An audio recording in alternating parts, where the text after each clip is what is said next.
Devin, congrats on the win. Congrats on advancing. After that run in the bubble, Monty Williams, looked at you and said, you've been through a lot, and you have been through a lot. Suns fans have been through a lot with you. What's it like to finally get to this stage with the franchise that drafted you and the fans that have been with you since day one? Yeah, I mean, it's a feeling that's, kind of hard to put to words. You always reflect, after a game like this, or after you close this series out, you just sit back and reflect a little bit and think about what you just talked about, what we've been through as an organization and as a team. And even the short time that Monty's been here, just, watching the culture develop and watching, players get better every day and people put their hard hats on and come in and work every day. So, it's a beautiful sight to see hard work pay off. Next up is Cameron Cox with 12 News, and then Dwayne Rankin. But what were the emotions after the game with the guys in the locker room, knowing you guys were able to advance in this series? We were hyped, man. Chris was saying before the game, he ain't never swept somebody. He ain't never beat anybody 4-0. And I don't know when the last time the Suns have been to the Western Conference Finals, but, tonight is one of them nights that, we celebrate in-house, and then, we wake up tomorrow and, we're on to either Clippers or Utah, just paying attention to those games. Next up is Dwayne Rankin with the Arizona Republic, and then Mark Schwartz. Well, Devin, the last time was 2010, which was the last time the Suns made the playoffs. Western Conference Finals. Yeah, Western Conference Finals, the last time. Yeah, played the Lakers, played Kobe, and the Lakers. Wanted to ask you, though, just about, you approaching Jokic. Was that a situation, hey, look, I didn't like what I saw right there, and I got to stand up for my guy? Yeah, that's all I said. Just what are you doing? I mean, I think, it was just an emotional play. I don't think he meant harm by it after, but, just a frustration foul. But, it was tough just defending my teammate. That was it. But I seen him go up to Cam after and apologize. And, I've played against the Joker multiple times. I know, he's not a malicious player. Next is Mark Schwartz with ESPN, and then Kellen Olson. Book, two-part question about Chris. First of all, what has he meant to you as a player and as a person?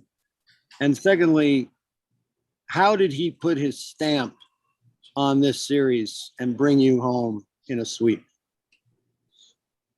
I mean, it's hard, to just narrow it down on, how he's helped me. You can go on the court, off the court, but what most comes to my mind at first is just, how he carries himself as, a true veteran in this league and a true professional.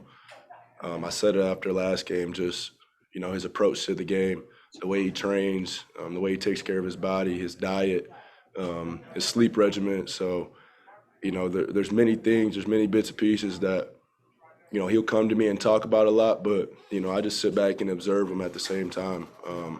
And learn that way, So I'm not the only person that will be saying this. I'm sure you can ask anybody on this team, how has Chris, developed your game? And, everybody's going to have a lengthy answer because he cares about each and every individual. And, he'll let you know when he sees something that can better you.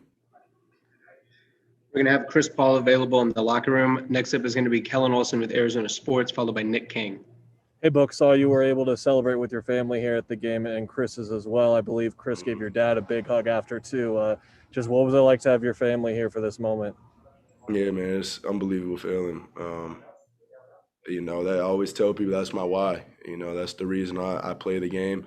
And to see the excitement on my sister's face, see the excitement on my mother's face and my brother, So, we've been through a lot as a family, and they love to watch me succeed, and anytime I can put a smile on their face, there's no feeling like it for real. So that's what keeps me going. Next is Nick King with Channel 3, Channel 5, and then Gina Mizell. Devin, you also had a moment with Monty right before you left the court. What was that couple of seconds like for you? He had a pretty big smile on his face, which we don't often see. But yeah, like I said, it's the time that we celebrate, man. We put a lot of work in, and I think as a group, as a unit, from top to bottom, coaching staff to trainers to the doctors, everybody. This is the time to celebrate what we did. but you know, we wake up tomorrow and we're on to the next goal. Next is Gina Mizell with Suns.com, and then Jovan Buha.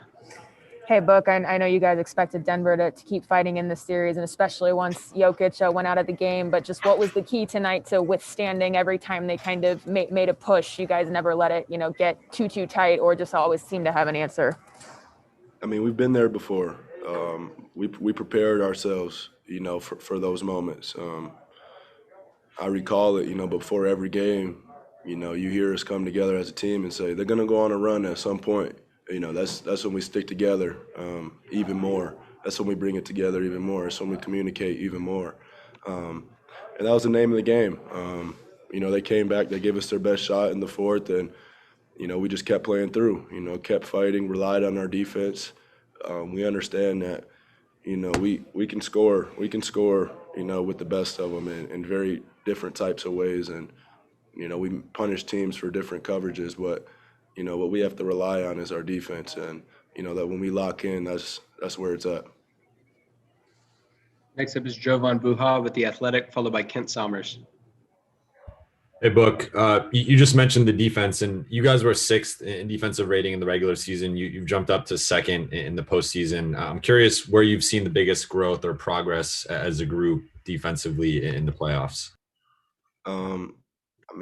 Our goal at the beginning of the season was to be top 5 in both categories, offense and defense. But our improvement, I think it's just our communication, our versatility, DeAndre protecting the paint, and they used to have some competitive wings, that can switch a lot of actions, guard a lot of different types of players. Jay Crowder being the grit, of that. Mikal, taking on, any top scorer in the league every night. He's been doing that all season. So, we just trust it. We trust it, and we play together, and we talk it out together, and we hold each other accountable.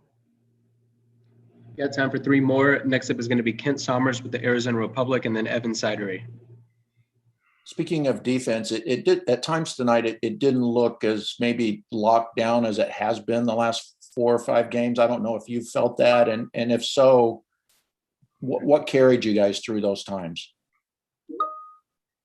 I'd say communication, holding each other accountable. We know when we're not playing the type of defense that we need to be playing. So we communicate that amongst each other, and we tell each other it's time to lock in. And that's what we do. But, we've seen a kind of a different style of offense, once Jokic went out, and having JaVale, picking and rolling to the rim. So the other 3 games, our whole defense was honestly to cut the head off the snake and guard Jokic. So once he was out, I think it opened up a lot of opportunities for them. Final 2 questions are going to be Evan Sidery with Forbes and Dwayne Rankin.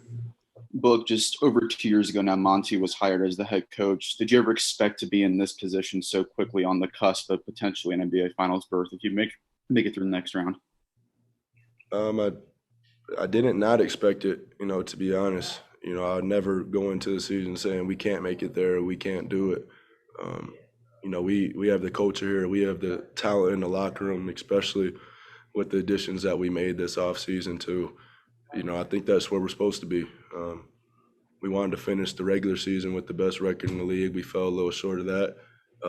So we just keep playing through, and we have other goals in mind, that we're trying to get to. Final question is going to be Dwayne Rankin with the Arizona Republic. Devin, before the playoffs started, Jay Crowder was saying that he was glad that you were about to start playing meaningful basketball. What's it been like playing meaningful basketball that's got you to the Western Conference Finals? Feels great. It's hard to put it in words, but, this is what I've trained for. This is what I've prepared for. I don't work out in the summer, thinking that, my season's going to be over after 82 games. So I put myself in a mental space where, every shot counts. I try to vision, the physicality, even when I'm out there by myself. So every time I train, every time I work out, I'm thinking postseason, or I'm thinking these types of games right here.